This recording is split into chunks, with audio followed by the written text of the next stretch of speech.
Two reporters from Huffington Post and the Washington Post that were arrested last year while covering the protest in Ferguson have now actually been charged. A year later, trespassing and interfering with a police officer's performance. This is why, while they were typing on laptops at a McDonald's. Yes. They were attempting to do some sort of journalism that was interfering with their performance. I can sort of understand how that would actually happen.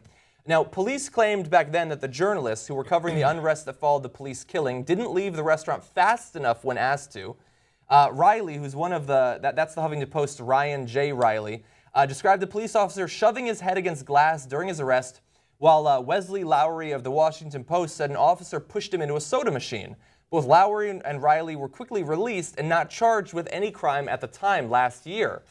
For some reason, right around the anniversary of those protests, we do have the charges that I read for you earlier.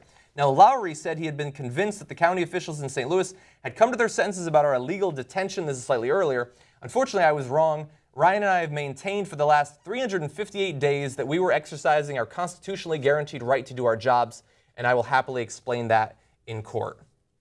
I would say, with the current fairly sorry state from top to bottom of journalism in America, that maybe we don't also arrest them for actually being willing to go to the scene of events that are going on the ground and being willing to cover, even in a slanted way perhaps, the concerns of a disenfranchised community like in Ferguson last year.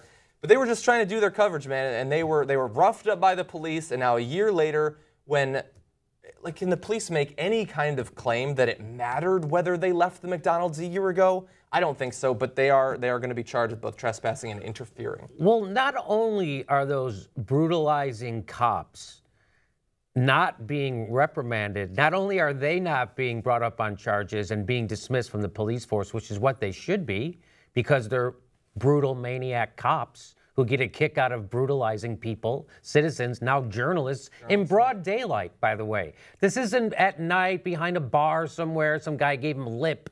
These are two nerdy journalists typing on laptops that these cops were amped up. By the way, what do you think cops drink when they go to work? They drink fucking Jolt Colas. They drink those monster drinks. They drink those caffeine drinks. I was standing at about 2 in the morning. I was baked out of my head, and I went into this, like a 7-Eleven somewhere in Chicago, and I go in to get something to drink, right? I've Cottonmouth. And all of a sudden, I look out of the corner of my eye, and there's this cop, and he's got cop written all over. He's got the jack boots, and he's got the side pockets, and he's got the thing, and he's staring, and he's like, I'm like, I got it. This guy knows I'm high, right? That's what I think. You're paranoid. Yeah, I'm paranoid, so I'm going to sweat him out. I'm not going to let him watch me get in my car and pull me over, so I'm going to stay inside the 7-Eleven. As long as it takes. I ain't moving. Right? So and I watch him, and he's picking up freaking monster drink after, I don't even know what Rockstar. Rockstars, and yeah. And this guy's like, and I'm like, oh, no wonder those guys are out of their minds. That's what they're doing all day. Guarana, like it's not, like you have a gun, you're going into a violent situation. That doesn't amp you up enough. I gotta get a little something. I get a little something to get me going. Yeah. I'm going in with my gun drawn. So anyway, that's what these guys, and so these guys went after these nerdy journalists in a McDonald's in broad daylight and smack them around a little bit for fucking kicks. Yeah. Because they're amped up, and that's what they like to do. That's why they're cops, believe me. If somebody told me there was a riot and there was people being hurt, I'd get in my car and drive the other fucking way. But these guys drive that way because they love it. Yeah. And that's the kind of guys we need to be cops, and we need to keep them on a short leash.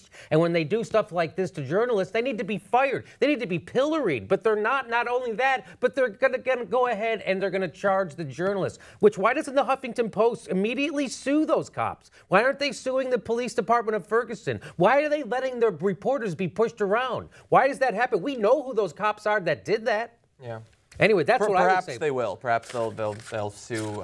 Especially, and I can't imagine that they're going to end up in jail. I imagine this will eventually be vacated. Maybe the police felt that they had to do this or whatever. But I think the Huffington Post probably will, and the Washington Post will probably investigate. Cops get to beat the shit out of you whenever they feel like it. And that's just the way it is. Yeah. Since the drug war started in the 80s, they get that now since everybody's a potential terrorist, and cops get to do whatever they want if they fear for their lives. Unfortunately, we're hiring them, the most paranoid, scared motherfuckers in the whole country decide to become cops, and then we give them gun. Here you go. Here's your gun. Yeah, and here's a rock star. Here's your rock. Yeah. Yes. Yeah. My final point to the two reporters from the Huffington Post and the Washington Post: I apologize for us repeatedly calling you nerds. Thank you for doing on-site reporting.